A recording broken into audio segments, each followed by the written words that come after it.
5 years ago, Boris Johnson uttered 5 words that would upend all of our lives. You must stay at home. And with that, our Prime Minister announced the UK's first ever lockdown. When the COVID pandemic took hold, lockdowns were presented as a sensible and necessary precaution. Good afternoon. Their aim was to slow the spread of this deadly novel virus by reducing human contact. We are lessening the spike on the curve and we are pushing it forward. But that explanation doesn't come close to capturing the mood in 2020. And as we mark this grim anniversary, we desperately need a reckoning with what actually happened.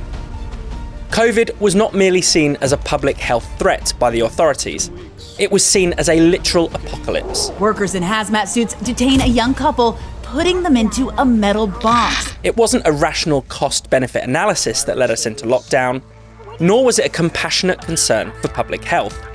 In truth, the elites in Britain and around the world were gripped by hysteria. We're here to talk about the end of the world. COVID-19 was not the first or even the deadliest pandemic to strike in modern times, but it was the first time our rulers had thought of implementing a lockdown, quarantining the healthy, and effectively placing us all under house arrest. When the UK lockdown arrived in March, we were forbidden to leave the house, except in extremely narrow circumstances. Schools, universities, and colleges were closed. A wide range of businesses were banned from operating. Access to healthcare was severely curtailed. All in-person socialising with people outside of your household was banned. In the words of one Court of Appeal judge, the first lockdown in England from 23rd of March to May 2020 was possibly the most restrictive regime on the public life of persons and businesses ever. And yet, for the police, the strictest legal regime ever was not strict enough. Police forces in England and Wales routinely went above and beyond what the law actually demanded of them. Within days of the lockdown's announcement, Derbyshire police deployed drones to scour the Peak District for walkers and joggers because they may have travelled further than strictly necessary for their daily exercise. One police force monitored supermarket aisles selling non-essential items. A police chief threatened to start inspecting shopping trolleys for supposedly illicit Easter eggs. It was never illegal to travel a short distance for exercise or to purchase items that aren't strictly essential. But the armed wing of the state decided, of its own accord, to start criminalising these perfectly legal activities. Even if you dutifully stayed at home, the corona cops could still come knocking. In April 2020, a man filmed the police smashing his door down.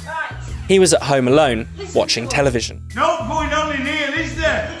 So what you been putting me door through for then? Police in South Yorkshire told a man he was forbidden to be in his own front garden. So you're saying I'm not allowed on my front garden? You cannot come on your front garden. Apparently being homeless was no excuse for not staying at home either. In May 2020, a homeless man was taken to court for the crime of leaving the place where you were living, namely no fixed address. During lockdown, the rule of law went effectively out of the window.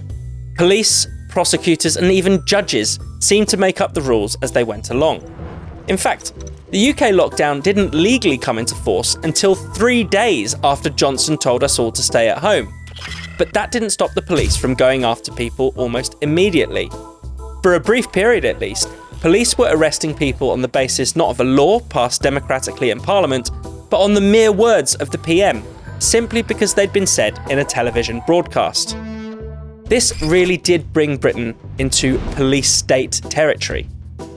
For much of the lockdown, government ministers effectively ruled by decree. Parliament declared itself non-essential in March and shut down for almost a month.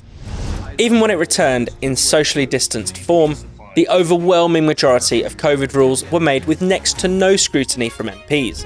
At the stroke of his pen, Health Secretary Matt Hancock was issuing rules on everything from casual sex to singing to mingling. Hancock described his own rules as Napoleonic. He reportedly said to Boris Johnson, "We've got to tell people that they can't do anything unless it is explicitly allowed by law." This was a reversal of the age-old presumption of English liberty, that people are free to do what they like unless the law explicitly prohibits it. Liberal democracy had essentially been upended. But that didn't seem to matter to the Tory government's usual critics. The ex-human rights barrister, Keir Starmer, then the leader of the opposition, only ever called for earlier, longer and more stringent lockdowns. Nationwide lockdown. A 2 to 3 week circuit break in England. Stay at home to protect the NHS. Guardian columnist Owen Jones expressed relief, only half in jest, when he was placed under house arrest, along with millions of people under a police state by a right-wing Tory government. Just days before Johnson's televised address, London Mayor Sadiq Khan, another former human rights lawyer, demanded a lockdown of the capital. Our liberties and human rights need to be changed, curtailed, infringed. Use whatever word you want, he said. Those who imposed or supported the lockdowns will no doubt insist that it was all for the greater good of saving lives. But the authorities' actions proved otherwise. Enforcing the rules became an end in itself, regardless of the actual risk of spreading or contracting COVID. Is that a substantial meal? There are reasonable rules about hospitality, which are there in order to keep us all safe. Just recall the huge amount of effort that was put into preventing people from spending time in parks and on beaches. You all go home. Even in early 2020, the virus was widely known to be far less transmissible outdoors. By April 2021, John Edmonds, a scientific advisor to the UK government, was able to state that there is really almost no instance that we know of transmission occurring outside. So why then did just about every local council in the land decide to tape up park benches and block off access to outdoor gyms and playgrounds? It was even worse than that in some places. Derbyshire police, as well as dispatching drones to monitor joggers, poured black dye into the Blue Lagoon of Buxton to discourage groups from gathering there. In Spain, ahead of a partial easing of lockdown, one local council sprayed 2 kilometres of beach with bleach disinfectant, killing local wildlife in the process. Even in Sweden, where the COVID rules were far more liberal than in the rest of Europe, a park was covered with chicken manure with the express purpose of stinking the place up and keeping people away. At the same time, some of the places where the risk was highest were treated as an afterthought at best or expendable at worst. Care homes housed the very group that was most obviously at risk of dying from COVID-19. The elderly and infirm were tens of thousands of times more likely to die from the virus than the healthy and young.